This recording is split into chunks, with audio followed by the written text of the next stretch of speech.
What I loved about podcasting and the opportunity with podcasting is several things. Number one, it's a way to connect with people who otherwise probably wouldn't give me the time of day if I didn't have a podcast. Right. It's also yeah, it's also a great way to create content because I don't know about you, but I absolutely hate trying to think up ideas and come up with content nonstop. And even with AI, it's a pain in the butt. And then it's also, I found out later on after I'd been doing it kind of wrong for a number of years, it's the ideal way to connect with our ideal clients or customers in a non salesy way. It's a perfect way to lead with the giving hand, to give value first before we even bring up the whole idea of working together. So Yeah. that's what I've really focused on for the last 4 years or so.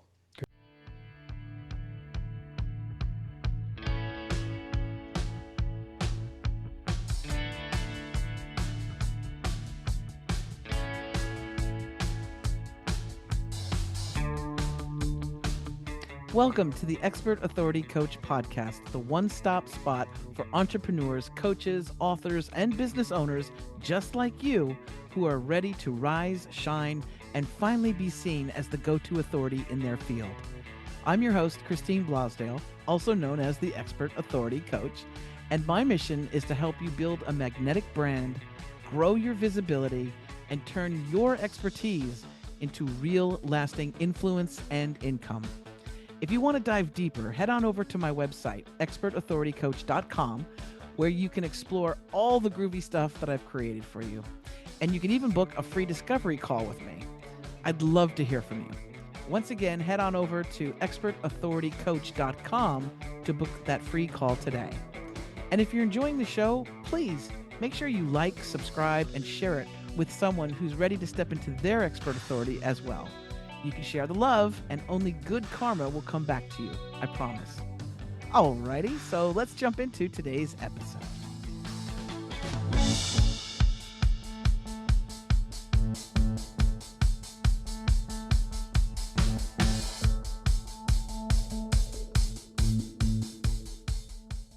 Hey, welcome back to the Expert Authority Coach Podcast. I am that expert authority coach, Christine Blosdale. Very happy to be with you today.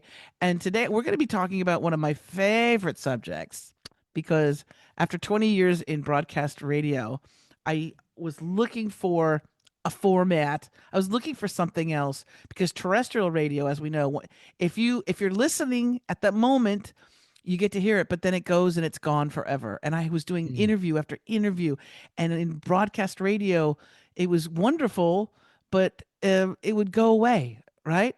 Once it was aired, it was gone. And then there was this thing called podcasting, and I was like, "Ooh, all you need is a microphone and headphones and a really great little personality. I can do this."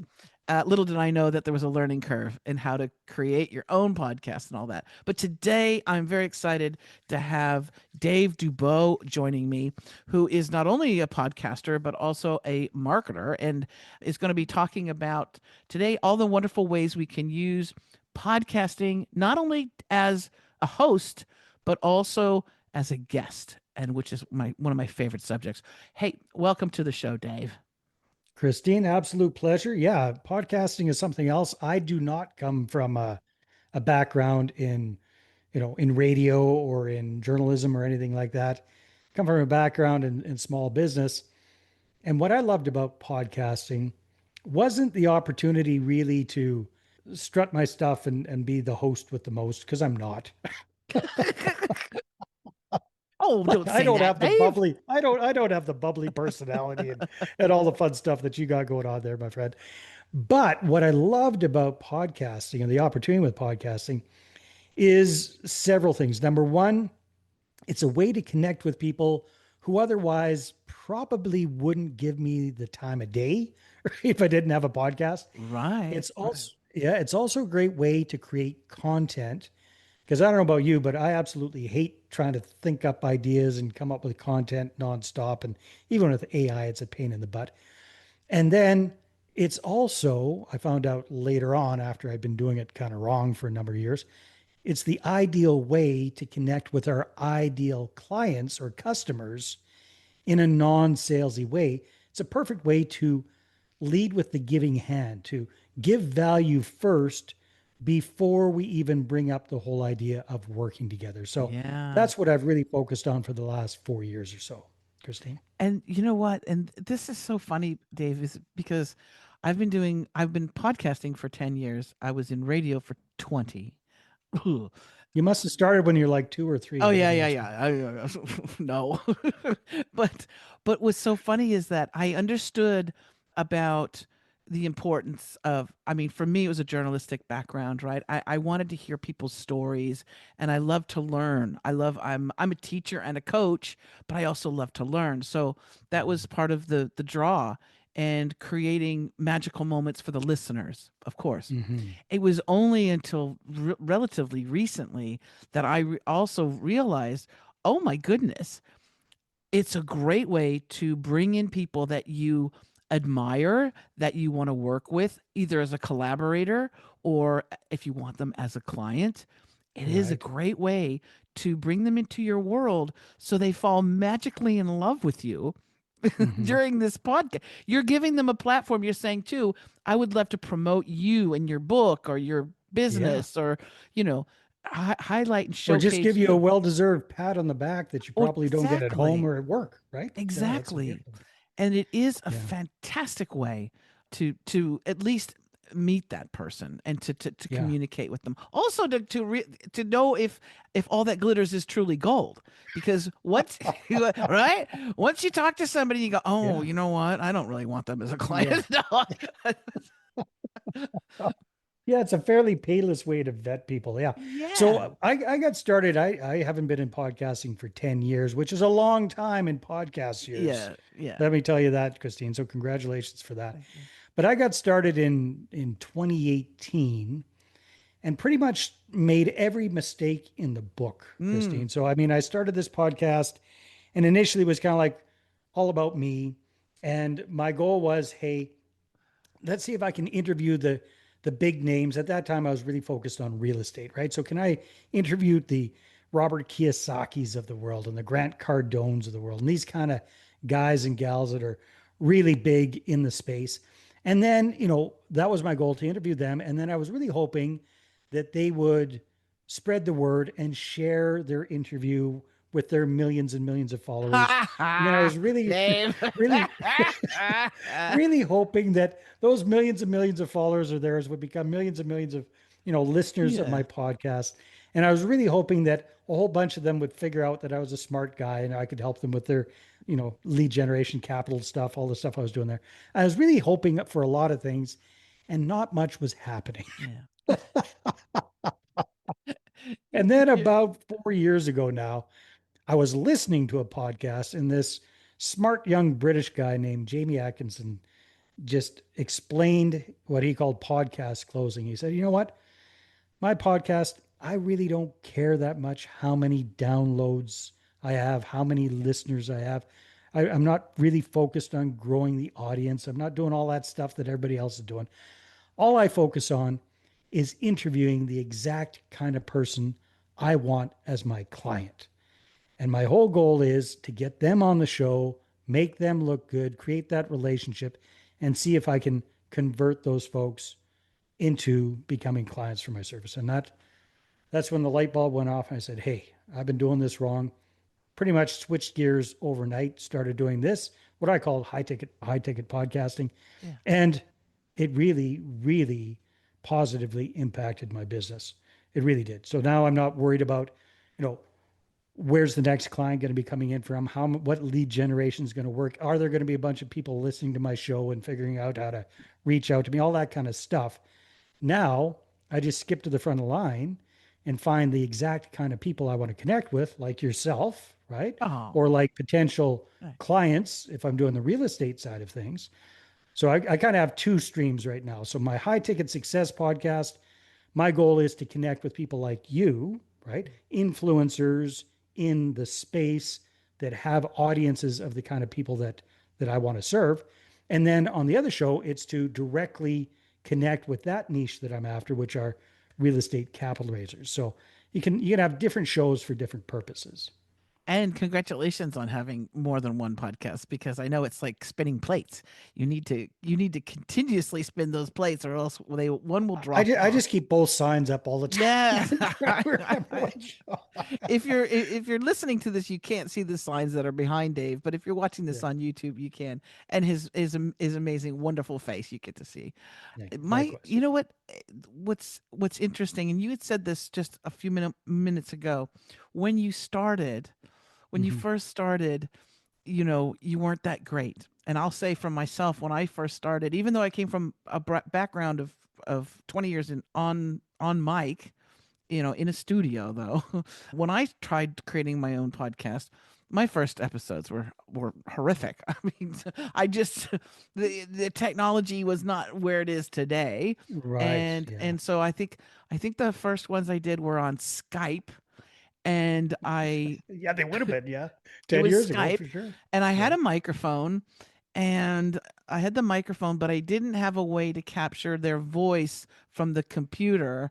So what I did is I had a speaker, and the speaker was next to me, and so the microphone. What I would do is I would ask a question, and I'd have the microphone facing me, and then when they answered, yeah, I would turn the microphone like this. They could, and so I'm constantly doing this, right? It was Yeah. horrible. But you know what? You did I it. You I did have it. to say is that even though they were really, you know, not that great, and I didn't have video because now I record in Zoom, so I've got YouTube and video. I created a video for YouTube out of like one of my first episodes, and it's no video, it's just a slideshow, it's basically just images, but the Yeah. the actual audio of the show. But because the topic was so of such huge interest to people, that show today even is still my most popular episode, and it's my Wow. interview with a narcissist. It's kind of like my interview with a vampire, but it's my Hmm. interview with a narcissist. So it does tell you that even though if your skill set or your equipment or your technology isn't the best, if you have a really good topic, a really good story, something that's interesting. Can you talk about that, especially in the beginning when you first started? Maybe I think you said when you first started, it was like kind of all about you, Well, right? it was really me trying to interview the big wigs in the Ah, right, industry, right? That right. that was what it was about. I didn't have any episodes that really took off like that, Christine, because I quickly realized, well, not so I was a slow learner. It took a few years, but I realized over time that most of those big wigs do interviews all the time. They never share They their never interviews because they're always share. saying they're rehashing the same thing over and over and over again. Their audience doesn't want to hear it for the umpteenth time. So that wasn't super effective for me. And as far as like getting an episode that goes viral, I quit worrying about that when I kind of switched gears and just really focused on interviewing the exact people I want to do business with, because then it became all about them. And some of those episodes have been very, very popular. But again, my whole focus has shifted from worrying about how many downloads do I have, how much is my audience growing, all that stuff, which is happening. But my focus has shifted to how can I consistently get 5 or 6 of my ideal client prospects on an interview every single week. So for the last 4 years or so, that's what I've been doing. We're at over 2,000 episodes now on Jeez. the podcast because I'm doing, on average 6 to 8 interviews a week, week in, week out for the podcast, right? So it's become a Wow. daily show, a little bit Yeah. more than daily sometimes. But yeah, that's become the main focus. That's a lot of episodes, mate. Well, you're right. That's why it really requires having a team and a system set up. So I learned, fortunately, knock on wood, I figured that out early days. And right from day one, I kind of created a team. So basically, I've got one team member. Her whole job is to do lead generation and connect with people and invite them to be guests on the show. That's Yeah. her responsibility. And then I've got a couple of other team members that are on the production side of things. So one of them does all of the editing and content creation. Another one creates the reels and stuff like that.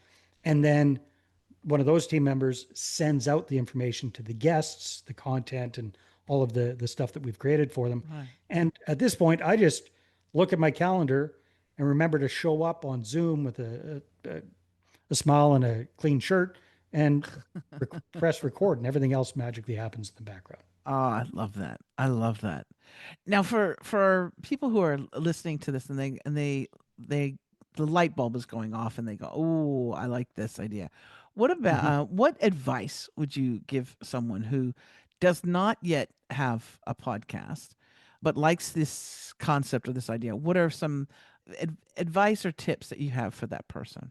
Oh, got lots of advice and tips. In fact, I wrote a whole book about this. Happy to give it to your audience. Tip number one, Christine, is sounds, overused, but it really is start with the end in mind. Like, who do you want to interview? Like, who is your really dial in who your target market is? Who are your ideal clients, right? So, for example, with this show, Property Profits Real Estate Podcast, well, that's all about real estate, right? My ideal client is what's called a real estate syndicator or a real estate capital raiser. It's somebody who's buying, those big apartment buildings Yes. or malls or commercial centers or that sort of thing. And they need to raise a bunch of money from private individuals, from investors to do that.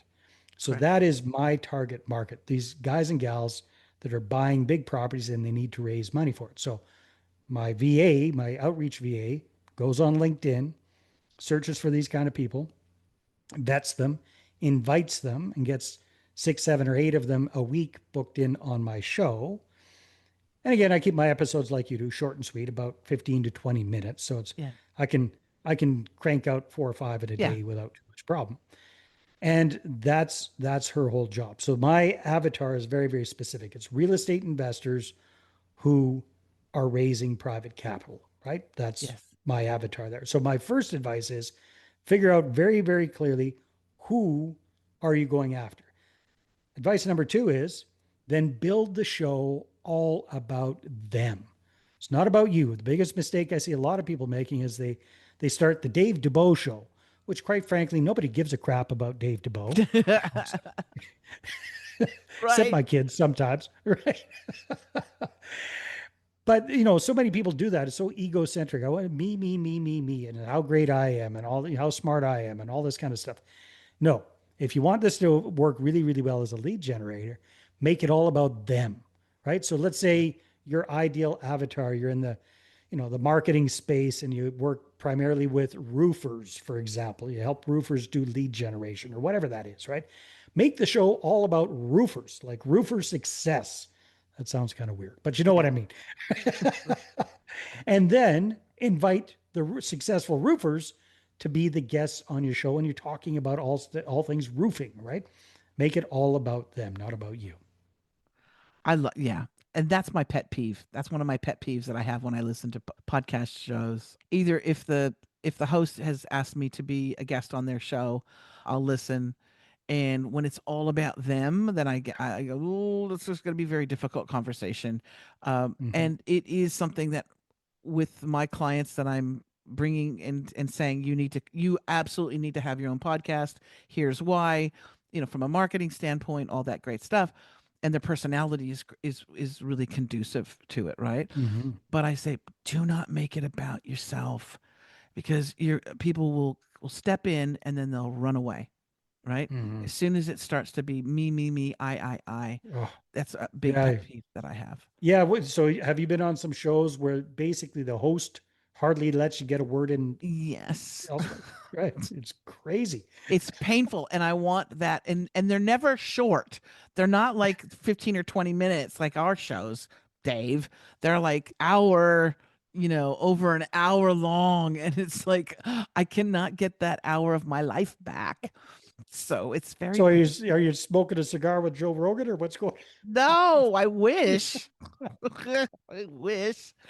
Well, so what? Okay, so for newbies, we know that this is really important for Yeah. creating your own podcast. Bring in the people, bring in the guests that you actually do want to work with. If you're a coach or a service based individual. Now, when it comes to being a guest on podcasts, which I think is Mm. also highly available, and it's something Mhm. that you do as well. What advice or tips do you have for people about getting booked on shows? Oh, yeah. We've come up with some good principles over the years about that, Christine, for sure. So, number one, it works really well if you have your own podcast. So, just like you and I kind of got connected, Mm, and we're doing like an interview swap, swap. same thing. Yeah, you're right. It's You can, not like a in, wife swap. It's you cannot have my wife. your wife doesn't want anything to do with me. I can guarantee you that. Probably not because you're a She, man. But she can talk to my ex-wife about that. But yeah, exactly. It's an interview swap. So I interview you on my show and then you interview me on your show. So that's a beautiful way to yeah, connect with people that otherwise might not have you on your show because a lot of podcast hosts like being interviewed as well. yeah, Other big thing that I learned from somebody who used this on me to get booked on my show and I thought, "Oh wow. Brilliant. Brilliant, brilliant, brilliant." Because I don't know about you, Christine, but I get pitches to get people wanting to oh, be on my show yeah, all like multiple times a day. It's annoying, right? yeah. This one really cut through the noise because they said, "Hey, Dave, love your show. Really liked the episode where you interviewed Christine and she talked about expert authority coaching or how to become an expert authority. And she mentioned, you should have a book and you should have a podcast and you should have all this kind of stuff, right? Really loved that episode. Good job on that. In fact, liked it so much, I went ahead and left you a 5-star rating and review uh, Oh, uh, on Apple Podcasts. Here's the screenshot proof, oh, right? Okay. yeah, Oh, by the way, I talk about blah, blah, blah. Do you think that might be of any interest to your audience? If so, it would be an honor if you consider having me as a guest on your show. Well, what did I do? Of course, I said, I would yeah, love to have you on the show. Again, it's all about providing value. It's not like, hey, I'm amazing, I'm the yeah, best. yeah, You'd be lucky to have me on your show, kind of thing, which is pretty much what everybody else does. And it's just like, give them value first. So that when I yes. saw that, I said, okay, got to replicate that. So we started doing that. And I got booked out on over 200 shows at this Oh my point. God. You had me at I left you a 5-star review. Yeah, exactly. Because what That does every is podcast host because want? that's Yeah. gold and that is the Yeah. most that is so important for a podcast host. It's those ratings and Mhm. it's not about how many ratings. It's because when they're looking at different things, they're going to look at the cover art first of all. Mhm. I hate to say it, but we're visual creatures, so you got to have a little bit of put a little bit of thought into your cover art for your podcast. But Mhm. then they look at the ratings, the reviews. If you ain't got nothing, or you got a 1 star, people are going to run away. Mhm. Oh yeah. So having that, it helps build that expert authority as a pod. So that is Yeah. very clever. Oh my gosh. Oh, I Yeah. can't. Okay, this is exciting. Dave, if people want to get in touch with you to pitch themselves to be on one of your podcasts or just to reach out to you and find out more information about the work that you do, where's the best place to go? Yeah, highticketpodcasting.com, highticketpodcasting.com. And if they want, I've written a whole book on this whole high ticket podcasting concept where I lay it out step by step if they want to do it themselves. And they can get that at highticketpodcasting.com/book. And I'll trade it to them for the name and their email address. That sounds great. So it's highticketpodcasting.com.